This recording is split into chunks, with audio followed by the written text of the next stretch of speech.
Hello everyone, hope you all well. As you all know, I'm starting my own YouTube channel for the first time ever. It's my first time to teach online or on a digital mode.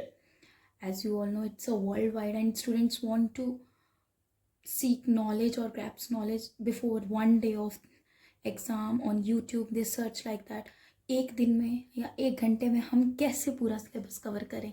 तो उसी के point को मैं mind में बिठा के I am here for you all कि हमने आज स्टार्ट करना अपना mission 30 days। As we all know for CBSE students accountancy exam scheduled for this year on 24th February 2026 as we all know, even you know much better than me। ओ भाई 12 महीने में से 11 महीने तो निकल गए, एक महीने में कैसे पढ़ेंगे अब। ओ भाई ऐसे पढ़ेंगे, look at the board. When I am here then need not to worry about your board exam, you will definitely crack even with best ever score you never thought about। Now let's start the class। We will discuss today about the blueprint of the board exam। We don't have that much time कि हम एक एक topic एक एक question को briefly solve करें। तो इसीलिए for that we have to choose the questions which actually having high chances of asking in board examination। So I'll share on tomorrow at most important questions from T.S. Griwal book as I use which questions are the mandatory you have to do before your exam, one day before revision you have to solve those questions। And I'm here, I'll put in the link it in the description box, you may download it, that PDF of important questions from there only। Now start the class without wasting your precious and crucial time. I know ये time तो यार अब crucial है ही है, वो time निकल गया डरने वाला। हाय ये क्या होगा, मज़े से निकले, ये हुआ वो हुआ, अब आगे बोर्ड भाई। अकाउंटेंसी का पेपर है आपका 24 फरवरी, आप पढ़ना पड़ेगा 30 दिनों में। तो कैसे कवर करें। कुछ जनता बोलती है भाई ठंड में तो अपने आप को कवर करें कि सिलेबस को कवर करें। भाई अपने आप को कवर कर लें आप, और कंबल में बढ़ के देसी भाषा में बोलेंगे, या फिर आप अपने ब्लैंकेट में एक सेटअप कर लो, छोटा सा एंड्रॉयड मोबाइल लगा के। हम यहाँ पे क्लास आपके लेंगे, मज़े से पढ़ो भाई, खुद को भी कवर करो और आपके सिलेबस को हम कवर करेंगे, no tension at all. Now start with me बच्चे जी। तो अभी आप सोचोगे मैडम कहाँ से स्टार्ट करेगी, तो मैडम आपकी स्टार्ट करेगी पार्टनरशिप बुक से। ओ माय गॉड, इतना ब्लंडर है पार्टनरशिप बुक में, इतना पार्टनरशिप कौन पढ़ रहा है भाई। हम पढ़ेंगे partnership. Now start with partnership part। which part is it? Part A। anyone tell me भाई कौन सा टॉपिक पढ़ेंगे। तो today we will start with the most important topic. देखो भाई ये है आपका मिशन 30 days। मिशन 30 days में आपको पढ़ना पड़ेगा सिर्फ वो जो मैं आपको बताऊंगी, और definitely you will score more than you ever thought. Mind my words, okay, it's my guarantee you will definitely crack the exam, your board examination this year with the score which you never ever thought about कि भाई मैं भी इतना score कर सकता था accounts में। अब वो आप करेंगे। देखिए सबसे पहले हमने पढ़ना है कि टॉपिक्स क्या हैं। तो टॉपिक्स बच्चे हमारे पास पार्टनरशिप में हैं। सबसे पहला चैप्टर आता है fundamentals of partnership, which is fundamentals of partnership, जिसमें भैया जी आपने सबसे पहले आंखें बंद करके मतलब पढ़ लेना पार्टनरशिप का। क्या पार्टनरशिप का क्या मतलब है। पार्टनरशिप का मतलब सिंपल भाषा में याद रखो भाई, दो या दो से ज्यादा लोगों के बीच में जो कॉन्ट्रैक्ट या एग्रीमेंट साइन होता है, दैट्स कॉल्ड पार्टनरशिप। अब वो एग्रीमेंट क्या होगा, that agreement called in partnership field और in business field called partnership deed. वो पार्टनरशिप डीड किसको भाई करनी पड़ती है साइन? दो या दो से ज्यादा बंदों को। पार्टनर्स तो एक अकेला बंदा हो ही नहीं सकता है, individual never become a partner. वो तो सोल प्रोप्राइटरशिप हुई, सोलो हुआ ना बंदा वो। तो पार्टनरशिप तभी होगी जब दो या दो से ज्यादा होंगे। मिनिमम रिक्वायरमेंट दो की है भाई पार्टनर्स में, ठीक है। तो पार्टनरशिप में सबसे पहले भैया आप लोगों ने क्या करना है, पार्टनरशिप का मीनिंग याद कर लेना है। मीनिंग में क्या लिखोगे, बिटवीन टू और मोर पार्टनर्स, दैट्स इट। फिर आपने पढ़ना है पार्टनरशिप डीड को। अभी पार्टनरशिप डीड ये कौन सी बला का नाम बता दिया मैडम ने? तो पार्टनरशिप डीड किसी बला का नाम नहीं है, ये दुआ का नाम है। दुआ मतलब पार्टनरशिप करने जा रहे तो इसको तो भाई साइन करना पड़ेगा, डेफिनेटली करना पड़ेगा, वरना किसको क्या पता कौन किसके साथ पार्टनर है, कौन किसका पार्टनर है। फिर भाई आप लोग देखो, सीबीएसई में तो थ्योरी की तो कोई टेंशन ही नहीं, थ्योरेटिकल तो आपको है ही नहीं इतना, ठीक है, as we all know that. अब अगर आपको मेन आपको पता होना चाहिए आपके सिलेबस में क्या है, तो वो आपको यही पता होना चाहिए बच्चे कि पार्ट सबसे पहले जब आपने 12th अकाउंट्स खोलना होता है ना किताब, वो होती है पार्टनरशिप पार्ट, क्योंकि ये एक बहुत वेटेज कवर करता है। तो पार्टनरशिप डीड क्या होगी? पार्टनरशिप डीड वो चीज हो गई जिसको दो या दो से ज्यादा लोग, इन शॉर्ट पार्टनर्स, साइन करते हैं। ये काइंड ऑफ एग्रीमेंट होता है। एग्रीमेंट आपको पता है किस फॉर्म में होता है? या तो रिटर्न में होगा बेटा, तो यहाँ तो आपका होगा किसमें, तो भी आपका रिटर्न में ही कहलाएगा, वर्बली तो हो ही नहीं सकता। अब मैं और आप पार्टनरशिप डालते हैं एक फॉर्म में, हमने मुंह से कह दिया भाई, वर्बली कह दिया हाँ भाई मैं तेरा पार्टनर हूं, तू मेरा, हुज नो दैट, रिटर्न ही नहीं है कुछ। कल को अगर फर्म को प्रॉफिट होता है, मैं ज्यादा प्रॉफिट खा लेती हूँ, गायब हो जाती हूँ, गफला कर लेती हूँ, तो कौन मुझे पकड़ेगा? Who is responsible for that? ना आपके पास कोई एविडेंस होंगे ना मेरे पास, मुझे तो कोई टेंशन ही नहीं भाई, इसने बोला था सारा प्रॉफिट तेरा होगा।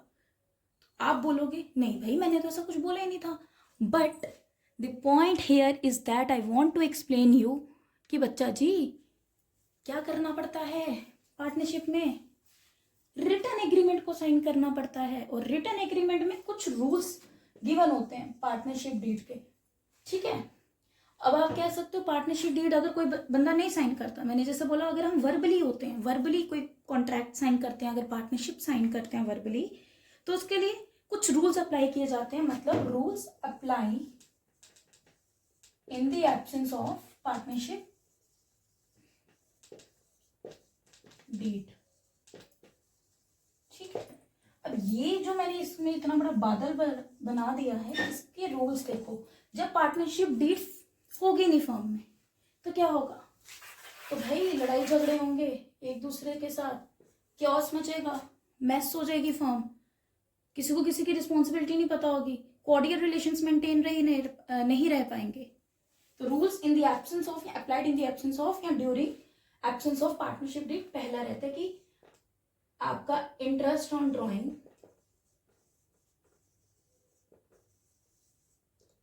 नॉट बीन चार्ज्ड, आपको आईओडी नहीं पे करना पड़ता। ड्राइंग्स का तो मतलब पता ही है ना, जो ओनर अपने पर्सनल यूज के लिए बिजनेस में से करता है, बोरिंग्स उसको एक फिक्स रेट ऑफ इंटरेस्ट पे करना पड़ता है ऑन ड्राइंग्स, तो वो इस केस में नहीं करना पड़ेगा जब कोई कॉन्ट्रैक्ट ही नहीं साइन किया पार्टनर ने। फिर आएगा no interest on capital, no salary, no commission, nothing, ना आपको प्रॉफिट मिलेगा, ना आपको इंटरेस्ट ऑन ड्राइंग पे करना पड़ेगा, ना आपको आईयूसी मिलेगा, ये आपको पे करना पड़ता है, ये आपको मिलता है, ये आपका इनफ्लो होता है, आईओडी आपका आउटफ्लो होता है, ठीक है जी। फिर जो दो मेन इंपॉर्टेंट पॉइंट आपने याद रखना है वो ये रहते हैं। तो दो पॉइंट क्या हो गए, सबसे पहला आपका ध्यान रखना, पहला पॉइंट विल बी, तो जो इंटरेस्ट ऑन लोन रहेगा आपका will be charge at the rate 6% only. In which case? In that case, when partnership deed is absent in the firm, there is no presence of partnership deed. And the utmost important point after interest on loan is that the profit sharing ratio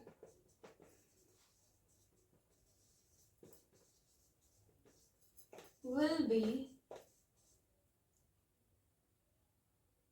shared among, shared नहीं कह सकते आप, distributed कह सकते हो, like that, will be distributed among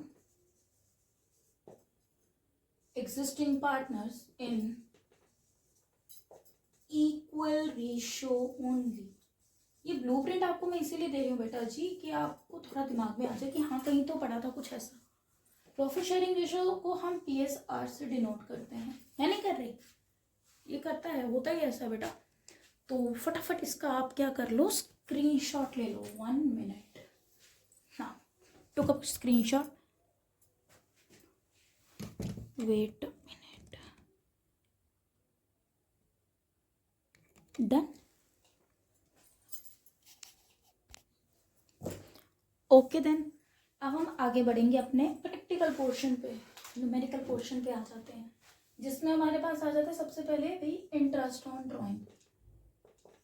can anybody tell me कि what is interest on drawing? भाई ये किस बला का नाम है? ये बला का नाम नहीं है बेसिकली। देखिए क्या होता है इंटरेस्ट ऑन, याद रखेंगे simple concept, tit for tat का फंडा याद रखोगे, ठीक है। यहाँ पे ये रहेगा कि इंटरेस्ट ऑन ड्राइंग कौन किसको देता है? पार्टनर फर्म को देता है, राइट। पार्टनर ड्राइंग करता है फर्म से तभी उस पर इंटरेस्ट पे करेगा। तो याद रखना आपने, पार्टनर पे करता है किसको? फर्म को, क्या? Interest on drawing. तो इट इज अ एक्सपेंस और income for partner. It is a expense बेटा, it is a kind of expenditure which is incurred by whom? By partner itself. Okay, it's a kind of expense, ठीक है, और it's a kind of loss for partner. Loss नहीं कह सकते, देखो खर्चा है तो एक्सपेंस कह सकते हो आप। Debit all expenses and losses as nominal account says. Golden rules of accounting आपको पता है, रियल, पर्सनल, नॉमिनल।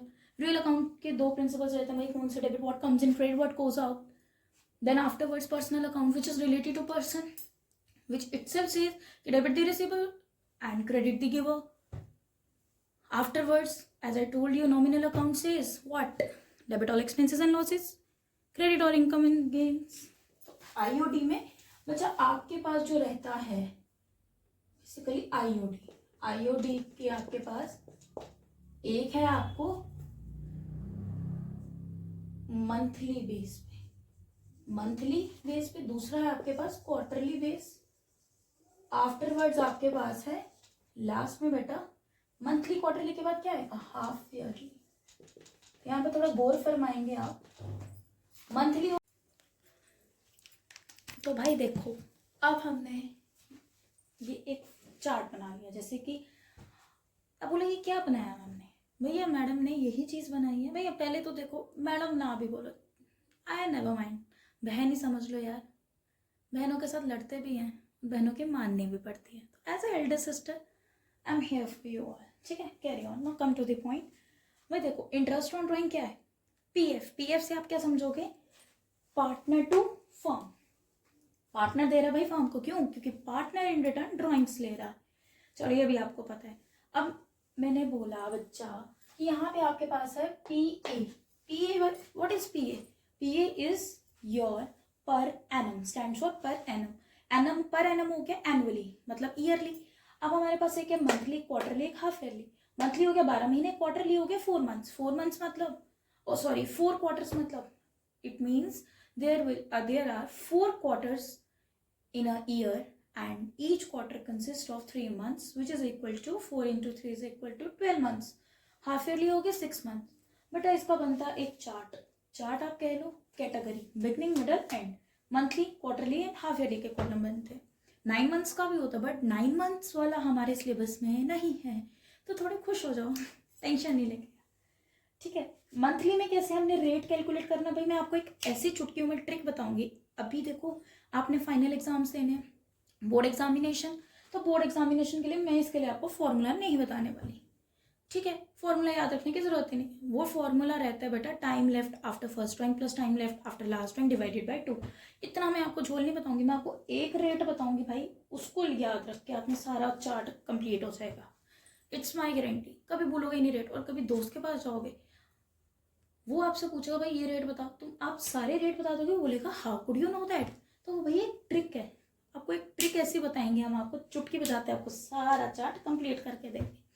आपने बस ये एक थोड़ा सा दिमाग लगा लेना है, जो है आप लोगों के अंदर, इवन हमसे भी ज़्यादा, ठीक है। जेनजी बोलते हैं आपको, तो जेनजी वालों सुनो यहाँ पे, मंथली में कितने महीने होंगे? मंथली में 12 महीने, there will be 12 months in a year, है ना।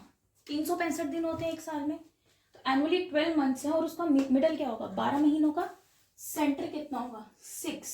ये तो पता है ना, 12 महीने का मिडल 6 होगा।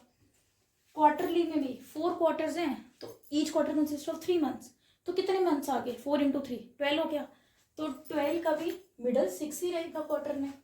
हाफ ईयरली 6 मंथ्स हैं, 6 महीने का मिडल क्या होगा? 3। 6 में 6 डिवाइडेड बाय 6 डिवाइडेड बाय 2 कितना? Now will meet on tomorrow. So that's all for today, guys. Kindly like, subscribe my channel and support me. Also, do not forget to press the bell icon.